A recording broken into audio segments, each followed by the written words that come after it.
नमस्कार। आप देख रही हैं रिपोर्टर एमडी। आसपास की दुनिया सबसे पहले आपके सामने।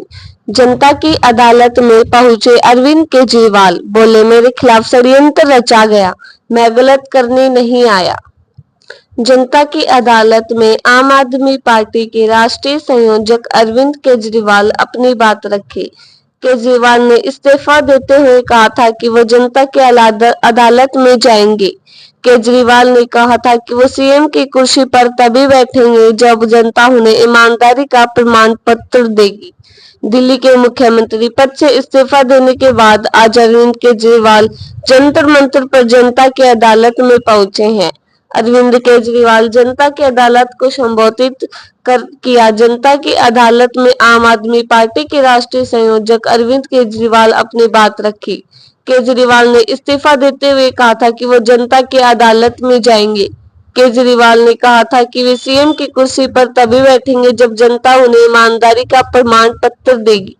जनता की अदालत में दिल्ली की मुख्यमंत्री आतिश, कैबिनेट मंत्री सौरभ भारद्वाज, संगठन मंत्री संदीप पाठक, विधानसभा उपाध्यक्ष राखी बिड़ला, मनीष सिसोदिया, विधायक दुर्गेश पाठक, दिलीप पांडे भी पहुंचे हैं।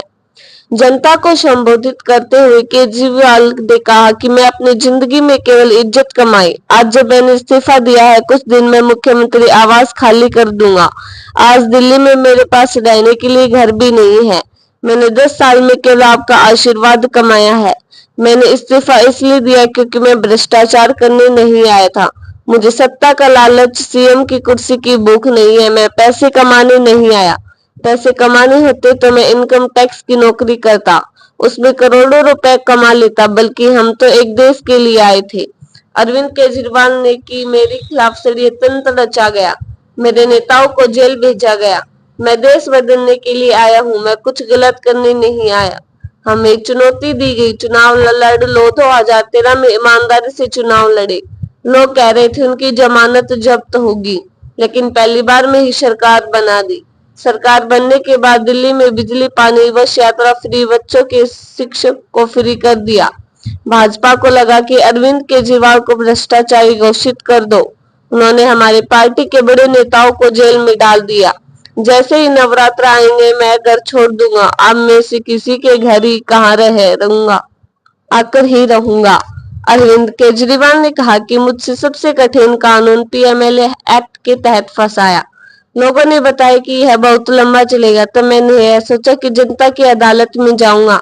मैं भ्रष्टाचार के दाग के साथ जी नहीं सकता। मैं दिल्ली की जनता से पूछना चाहता हूं कि अगर मैं बेईमान होता तो क्या मैं दिल्ली में बिजली फ्री कर पाता? बिजली फ्री करने के लिए 3000 करोड़ रुपए लगते हैं। अगर मैं बेईमान होता तो क्या पानी फ्री कर पाता? क्यों अच्छे स्कूल दिल्ली में बन पाते? मैं भ्रष्टाचारी होता तो सारे पैसे खा जाता। आने वाले चुनाव एक अग्नि परीक्षा है। अगर आपको लगता है कि केजरीवाल ईमानदार हैं, तो केजरीवाल को वोट देना। केजरीवाल ने कहा कि भाजपा की किसी भी सरकार में कहीं पर भी बिजली फ्री नहीं है। तो फिर आप बताइए कि चोर कौन है? क्या केजरीवाल चोर है या केजरीवाल को जेल भेजने वाले चोर हैं? आरएसएस के प्रमुख से 5 सवाल पूछना चाहता हूँ। केजरीवाल ने आरएसएस से पूछे 5 सवाल। जिस तरह पीएम मोदी देश भर में लालच देकर या ईडी सीबीआई का डर दिखाकर दूसरी पार्टी के नेताओं को तोड़ रहे हैं, सरकारें गिरा रहे हैं, क्या ये देश के लोकतंत्र के लिए सही है? क्या आप नहीं मानते ये भारतीय जनतंत्र के लिए हानिकारक है?